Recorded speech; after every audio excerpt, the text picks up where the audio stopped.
ಮೆರವಣಿಗೆಯಲ್ಲಿ ಬಂದು ತಾಲೂಕು ಕಚೇರಿಯಲ್ಲಿ ನಾಮಪತ್ರವನ್ನು ಸಲ್ಲಿಸಿದ್ದೇವೆ. ತಾಲೂಕಿನ ಪ್ರತಿ ಹಳ್ಳಿಯಿಂದ ಕೂಡ ಸುಮಾರು ಸಾವಿರಾರು ನಮ್ಮ ಕಾರ್ಯಕರ್ತರ ಅಭಿಮಾನಿಗಳು ನಮ್ಮ ಜೊತೆಯಲ್ಲಿ ಬಂದಿದ್ದಾರೆ.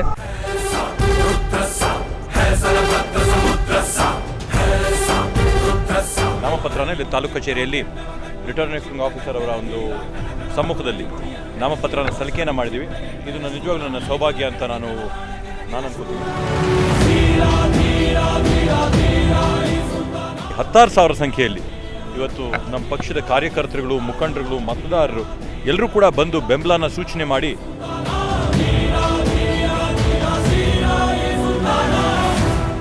ಅವರೆಲ್ಲ ಸಾವಿರಾರು ಜನ ನೋಡಿದಾಗ ನಮಗೆ ಈ ಚುನಾವಣೆಯಲ್ಲಿ ಗೆಲುವಿನ ಸಂಕೇತ ಅಂತೇಳಿ ಹೇಳಲಿಕ್ಕೆ ಕೂಡ ನಾನು ಬಯಸ್ತೇನೆ.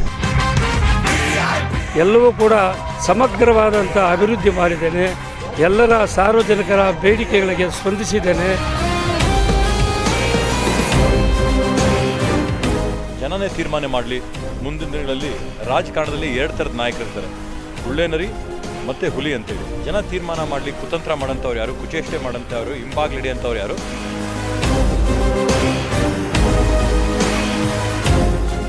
ರಾಜ್ಯ ವಿಧಾನಸಭೆಗೆ ಮೇ 10ರಂದು ಮತದಾನ ನಡೆಯಲಿದೆ. ಈಗಾಗಲೇ ನಾಮಪತ್ರ ಸಲ್ಲಿಕೆಗೆ ಅಂತಿಮ ಕ್ಷಣಗಳು ಸಮೀಪಿಸ್ತಾ ಇದ್ದಂತೆ ಎಲ್ಲ ರಾಜಕೀಯ ಪಕ್ಷಗಳಲ್ಲೂ ಕೂಡ ನಾಮಪತ್ರಗಳ ಸಲ್ಲಿಕೆ ಬಿರುಸುಗೊಂಡಿದೆ. ಇನ್ನು ರಾಜ್ಯದಲ್ಲಿಯೇ ರಣಕಣ ಖ್ಯಾತಿಯ ಹೊಸಕೋಟೆಯಲ್ಲಿ 2 ಸಾಂಪ್ರದಾಯಿಕ ಬದ್ಧ ಪ್ರತಿಸ್ಪರ್ಧಿಗಳಾಗಿರುವಂತ ಬಚ್ಚೇಗೌಡ ವರ್ಸಸ್ MTB ಮತ್ತೊಮ್ಮೆ 2023ರಲ್ಲಿ ಇಬ್ಬರು ಕೂಡ ಮದ ಗಜಗಳಂತೆ ಅಖಾಡಕ್ಕಿಳಿದಿದ್ದಾರೆ. ಈ ಬಾರಿ ಮತ್ತೊಮ್ಮೆ ಸಂಸದ ಬಚ್ಚೇಗೌಡರ ಸುಪುತ್ರ ಶರತ್ ಬಚ್ಚೇಗೌಡರು ಕಾಂಗ್ರೆಸ್ನಿಂದ ಅಖಾಡಕ್ಕೆ ಇಳಿದಿದ್ರೆ, ಬಿಜೆಪಿಯಿಂದ ಕೋಟ್ಯಾಧೀಶ್ವರ MTB ನಾಗರಾಜ್ ಕಣಕ್ಕಿಳಿದಿದ್ದಾರೆ. 2019ರಲ್ಲಿ ಇಬ್ಬರು ಕೂಡ ಉಪಚುನಾವಣೆಯಲ್ಲಿ ಪರಸ್ಪರ ಅದಲು ಬದಲು ನಿಂತಂತೆ ಕಣಕ್ಕೆ ಇಳಿದಿದ್ರು. ತೀವ್ರವಾದಂತಹ ರಣರೋಚಕ ಸ್ಪರ್ಧೆಯಲ್ಲಿ ಶರತ್ ಬಚ್ಚೇಗೌಡರು ವಿಜಯಮಾಲೆಯನ್ನ ಧರಿಸಿದ್ರು. ಈಗ ಅದಕ್ಕೆ ಪ್ರತಿಸ್ಪರ್ಧಿಯಾಗಿ ಮತ್ತೊಮ್ಮೆ MTB ನಾಗರಾಜ್ ರವರು ಅಖಾಡಕ್ಕೆ ಇಳಿದಿದ್ದಾರೆ. ಇಬ್ಬರು ಕೂಡ ನಾಮಪತ್ರಗಳ ಸಲ್ಲಿಕೆಯ ಸಂದರ್ಭದಲ್ಲಿ ಪರಸ್ಪರ ಶಕ್ತಿ ಪ್ರದರ್ಶನಕ್ಕೆ ಮುಂದಾಗಿದ್ದರು. ಅವಿಮುಕ್ತೇಶ್ವರ ದೇವಾಲಯದಿಂದ ವಿಶೇಷವಾದಂತ ಪೂಜೆಯನ್ನ ಸಲ್ಲಿಸಿ ಮೆರವಣಿಗೆಯನ್ನ MTB ನಾಗರಾಜ್ ಹೊರಟರೆ, ಇತ್ತ ಮಿಷನ್ ಆಸ್ಪತ್ರೆಯ ರಸ್ತೆಯಿಂದ ತಮ್ಮ ಕಚೇರಿಯಿಂದಲೇ ಶರತ್ ಬಚ್ಚೇಗೌಡರು ಕಾಂಗ್ರೆಸ್ನ ಉರಿಯಾಳಾಗಿ ಇಲ್ಲಿಂದ ಮೆರವಣಿಗೆಯಲ್ಲಿ ಹೊರಟಿದ್ದರು. ಇಬ್ಬರು ಕೂಡ ಭರ್ಜರಿಯಾದಂತಹ ಶಕ್ತಿ ಪ್ರದರ್ಶನವನ್ನ ಮಾಡಿದ್ದರು. MTB ನಾಗರಾಜ್ ಪರವಾಗಿ ಬೃಹದಾಕಾರದ ಹಾರವನ್ನ ತೊಡಿಸಿ ಅವರನ್ನ ಬರೆಮಾಡಿಕೊಂಡ್ರೆ, ಕಾರ್ಯಕರ್ತರುಗಳು ಅದೇ ರೀತಿಯಾಗಿ ಸೇಬಿನ ಹಾರವನ್ನ ಹಾಕಿ ಶರತ್ ಬಚ್ಚೇಗೌಡರನ್ನ ಬರಮಾಡಿಕೊಂಡರು. ಈ ರಣರೋಚಕವಾದಂತಹ ಈ 2 ದೃಶ್ಯಗಳನ್ನ ನಾವು 2 ದೃಶ್ಯಾವಳಿಗಳಲ್ಲಿ ನೋಡ್ತಾ ಇದ್ದೇವೆ. ಇಲ್ಲಿ ಕಾಂಗ್ರೆಸ್ ಬಾವುಟವನ್ನ ಹಿಡಿದಂತಹ ಶರತ್ ಬಚ್ಚೇಗೌಡರು ಮೆರವಣಿಗೆಯಲ್ಲಿ ಆಗಮಿಸ್ತಾ ಇದ್ರೆ, ತೆರೆದ ವಾಹನದಲ್ಲಿ MTB ನಾಗರಾಜ್ ರವರು ಆಗಮಿಸಿದರು. ಆ 2 ದೃಶ್ಯಗಳನ್ನ ನೋಡೋಣ ಬನ್ನಿ.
ಹೀಗೆ ಇಬ್ಬರು ಕೂಡ ಎರಡು ದಿಕ್ಕುಗಳಿಂದ ಆಗಮಿಸಿದ್ದಾರೆ. ಹೊಸಕೋಟೆಯಲ್ಲಿ ಒಂದು ರೀತಿಯಾದಂತಹ ಕೆಲ ಅಧಿಕಾರಿಗಳಿಗೆ ಆತಂಕ ಮನೆ ಮಾಡಿದ್ದರೆ, ಮತ್ತೆ ಕ್ಯಾಮೆರಾ ಕಣ್ಣುಗಳಿಗೆ ಇದು ರಣರೋಚಕವಾದಂತಹ ದೃಶ್ಯಾವಳಿಗಳಾಗಿದ್ದವು.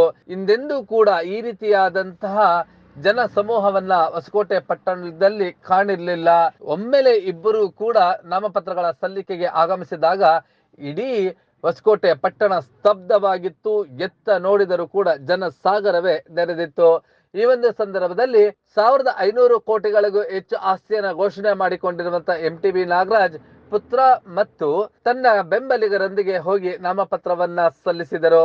ಇತ್ತ 100 ಕೋಟಿಗಳನ್ನ ಘೋಷಣೆ ಮಾಡಿಕೊಂಡಿರುವಂತಹ ಶರತ್ ಬಚ್ಚೇಗೌಡರು ತಮ್ಮ ಪತ್ನಿ ಮತ್ತು ಸ್ನೇಹಿತರೊಂದಿಗೆ ಆಗಮಿಸಿ ನಾಮಪತ್ರವನ್ನ ಸಲ್ಲಿಸಿದಂತ ಆ ಎರಡು ದೃಶ್ಯಗಳನ್ನ ನಾವು 2 ಫ್ರೇಮ್ಗಳಲ್ಲಿ ನೋಡಬಹುದಾಗಿದೆ. ಆ ಎಲ್ಲ ದೃಶ್ಯಗಳನ್ನ ಮತ್ತೊಮ್ಮೆ ನೋಡೋಣ ಬನ್ನಿ.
ಇಬ್ಬರು ಕೂಡ ನಾಮಪತ್ರಗಳನ್ನ ಸಲ್ಲಿಸಿದರು. ಹಾಗೆ ಅದ್ಧೂರಿಯಾದಂತ ಮೆರವಣಿಗೆಯಲ್ಲಿ ಹೊರಗಡೆ ಬಂದರು. ಈ ಒಂದು ಸಂದರ್ಭದಲ್ಲಿ MTB ನಾಗರಾಜ್ ಮಾತನಾಡಿ ಈ ಒಂದು ಹೊಸಕೋಟೆಗೆ ತಾನು ಏನೆಲ್ಲ ಮಾಡಿದ್ದೇನೆ ಎಂಬುದನ್ನ ವಿವರಿಸಿದರು. ರಾಜ್ಯ ವಿಧಾನಸಭೆ ಕೂಡ 78 ವಿಧಾನಸಭಾ ಶಾಸಕ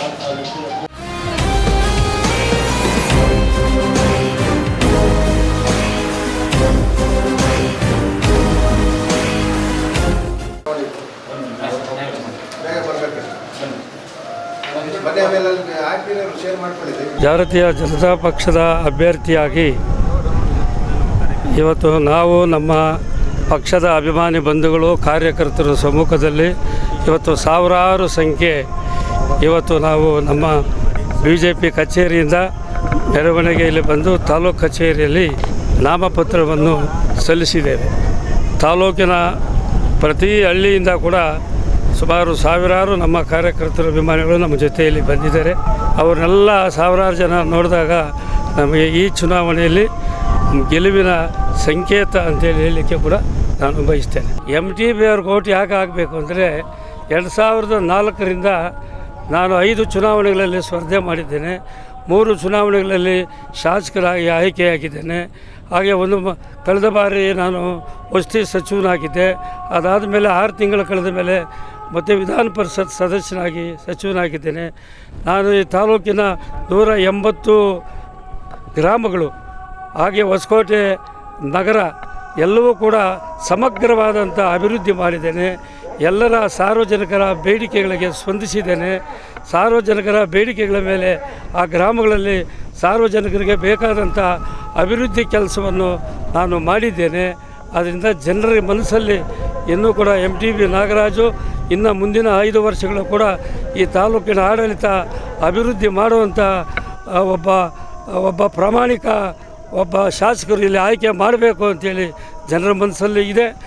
ದೇವರ ಅನುಗ್ರಹ, ಜನರ ಆಶೀರ್ವಾದದಿಂದ ನಾವು ಮತ್ತೆ ಚುನಾವಣೆಯಲ್ಲಿ ಆಯ್ಕೆಯಾಗಿ ಬರ್ತೇವೆ ಅನ್ನೋ ನಂಬಿಕೆ ನಮಗೂ, ನಮ್ಮ ಕಾರ್ಯಕರ್ತರಿಗೂ, ನಮ್ಮ ಅಭಿಮಾನಿಗಳಿಗೂ ಒಂದು ಸ್ಪಷ್ಟತೆ ಇದೆ. ಇನ್ನು ಈ ಒಂದು ಸಂದರ್ಭದಲ್ಲಿ ಶರತ್ ಬಚ್ಚೇಗೌಡರು ಕೂಡ ಈ ಒಂದು ಹೊಸಕೋಟೆಯ ತಾಲೂಕಿನ ಜನ ನನಗೆ ಮತ್ತೊಮ್ಮೆ ಆಶೀರ್ವಾದವನ್ನ ಮಾಡ್ತಾರೆ ಮತ್ತು ಈ ಒಂದು ತಾಲೂಕಿಗೆ ನಾನು ಶಕ್ತಿ ಮೀರಿ ಕೆಲಸವನ್ನ ಮಾಡ್ತೇನೆ, ಮಾದರಿ ಕೆಲಸವನ್ನ ಮಾಡ್ತೇನೆ ಅಂತೇಳಿ ತಮ್ಮ ಪಕ್ಷದ ಪ್ರಣಾಳಿಕೆ ಮತ್ತು ತಮ್ಮ ಆ ಒಂದು ನೀಲಿ ನಕ್ಷೆಯನ್ನು ವಿವರಿಸಿದರು.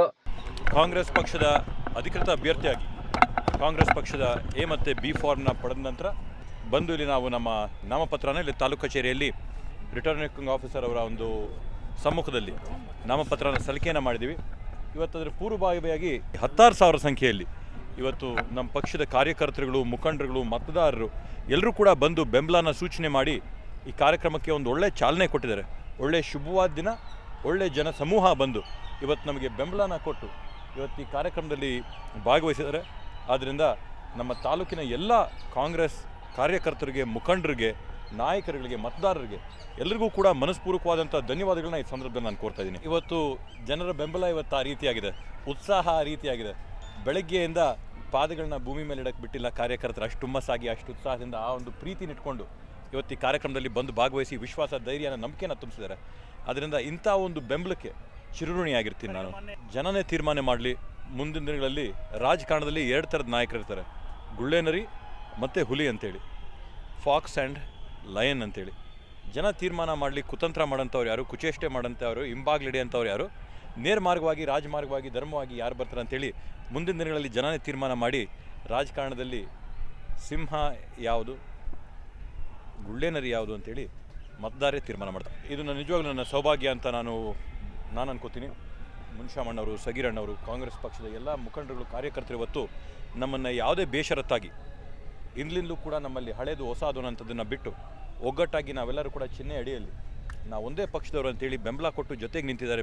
ಭುಜ ಕೊಟ್ಟು ಇಲ್ಲಿ ಸ್ವಾಭಿಮಾನ ಕಾಂಗ್ರೆಸ್ ಅನ್ನೋಂಥದ್ದನ್ನು ಬಿಟ್ಟು, ಹಳೇದು ಹೊಸದನ್ನು ಅನ್ನೋಂಥದ್ದು ಬಿಟ್ಟು ನಾವೆಲ್ಲರೂ ಕೂಡ ಒಗ್ಗಟ್ಟಾಗಿ ಕೈ ಚಿಹ್ನೆಯಲ್ಲಿ ಕಾಂಗ್ರೆಸ್ ಪಕ್ಷದ ಅಭ್ಯರ್ಥಿಯಾಗಿ, ಕಾಂಗ್ರೆಸ್ ಪಕ್ಷದ ಕಾರ್ಯಕರ್ತರುಗಳಾಗಿ ನಾವೆಲ್ಲರೂ ಕೂಡ ಒಗ್ಗಟ್ಟಾಗಿ ಕೆಲಸ ಮಾಡ್ತೀವಿ.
ಒಟ್ಟಿನಲ್ಲಿ ಹೊಸಕೋಟೆ ಪಟ್ಟಣದಲ್ಲಿ ನಾಮಪತ್ರಗಳ ಸಲ್ಲಿಕೆಯ ವೇಳೆ ಇಡೀ ಹೊಸಕೋಟೆ ಪಟ್ಟಣ ಎತ್ತ ನೋಡಿದರೂ ಕೂಡ ಜನಸಾಗರವೇ ಹರಿದು ಬಂದಿತ್ತು.